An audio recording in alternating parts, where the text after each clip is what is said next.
School of Culture and Intellectual Pursuits. My topic today is on the introduction. I'm supposed to introduce the topic of franchising to you.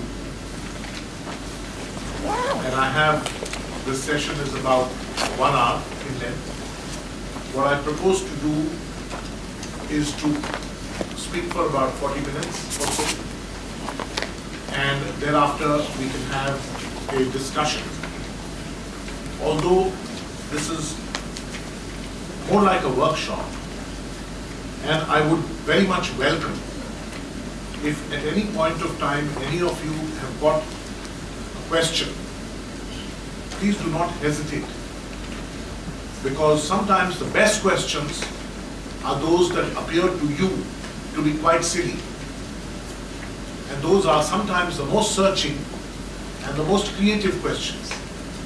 So please do not hesitate, ask any question, because the maximum benefit you will get is from explanations to questions.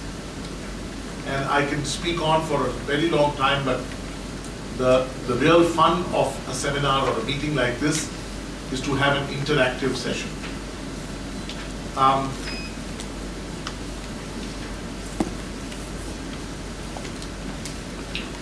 First, let me say that franchising is different from retailing.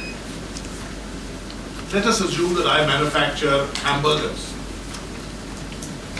Retailing would mean that I make them and perhaps on my own sell them, which is self-retailing. Like Louis Vuitton will only sell its bags through its own outlets. Or I could retail through someone else, and I have a distribution agreement with that person. And for fast food, it would probably not be a very good idea, because the food would have to be manufactured at one place and then sent to another place. There would be all sorts of transport issues, freshness, and so on and so forth. So that's retailing, a form of distribution of the food or the service. Or you could have licensing. So as opposed to retailing and distribution as one form of distribution, you could have licensing. So the manufacturer of hamburgers would say, all right, I will not sell my manufactured goods through you, but I'll give you a very... Yes. Yesterday I read about the franchising topic and our interest.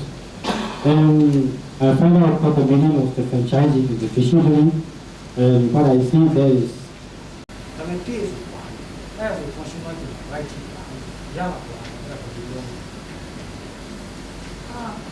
as my understanding, agreement, please. What kind of? Terms of the franchising, common terms of the franchising agreement. It's not How working. many years? Sound. Terms? Common terms of the franchising agreement.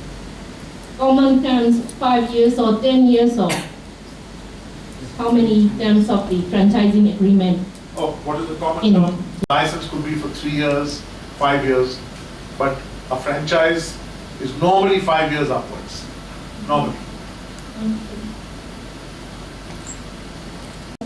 Is also one of the members of Senior Counsel of the Supreme Court of Singapore. He also written several articles in competition and intellectual properties law. Also the author of the book entitled Law of Trademarks and Passing Off in Singapore. Mr. Jim is also the member of Competition Appeal Board and a member of the Income Tax Board of Review in Singapore. And the next lecture will be given from Mr. Jim before the lunchtime. Thank you. The definition of a sign. But at any rate, in most countries of the world currently, the sign needs to be visually perceptible. The second key concept of the definition is that the sign must be capable of being graphically represented. That means it can be written down. And I will explain in a moment. Certain sounds, certain marks like sound and smell, this challenges this concept of being capable graphically of being represented. And the third important element, and perhaps the most important element, is that the sign must be capable of distinguishing one trader's goods and services from another trader's goods and services. For example, a sign like a descriptive mark, for example, which is one, also because it acts as there is an unconscious message given to the consumer. There's such a badge connotes also good quality. So when you go to a McDonald's store, for example, McDonald's fast food outlet, you know there's a certain standard that is there. Or you go to a Hilton hotel, you know there's a certain quality of services that's available there. So the mark itself not only connotes badge of origin, but also give the message, underlying message to the consumer. And that's a message of quality, consistency, good service, and other positive characteristics. You know, our country have no registration, trademark law and trademark registration system. We have to know the trademark office. We have to know the trademark law. So, your presentation is very interesting, and franchise is the very new terminologies and new subjects in our country. So, thank you very much for you. Can you go? And I want to know, one question is, who is the suitable for a franchisee?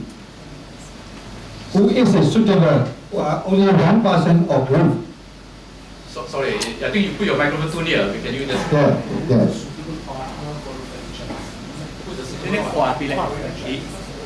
Okay, I think your question is who is a suitable partner for a franchisee? Yeah.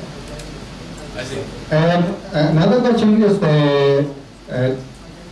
your practice and procedures of the license arrangement between a franchisor and a franchisee. Okay, I did not catch the second question, but let me just address your first question first. Yeah. I think that is a subject of my talk in the afternoon about strategies for franchising. I think it was strategies and so on. Okay. But by way of a preface, a suitable partner for franchisee is a franchisor who is committed to providing support, both pre-opening support, pre-launch support, as well as ongoing support during the terms of the franchise. That is important.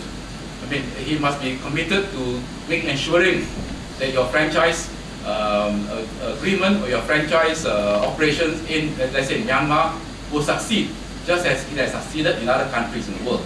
And that is done by way of providing support in terms of maybe upgrading services, support in terms of HR, support in terms of even finance. So and that is in essence my answer to your question. And what was the second question? Yes. If I understood correctly, the question also was that who would be a suitable part as a franchisee? Or should it be individual? Can it be a group? If I understood correctly, that is what you... Who's a suitable partner as a franchisee? As a... the rights of trade through use and for well-known marks. Now, I don't know much about the current landscape of trademarks in Myanmar per se, but I represent one well-known brand which is very heavily franchised around the country. Now, what happens nowadays, if you look through Myanmar Times, there's a lot of trademark notices coming from overseas companies. Now, if I am a well-known mark, recognized in my own country, what if I miss one of the trademark notice, then what will be my rights? the sign, at the spine of the sign, you mentioned that we can make the trademark for the shapes, sound. What does OECD stand for? Overseas Economic Cooperation Development. It's an international organization of, I think, emerging countries, developed countries.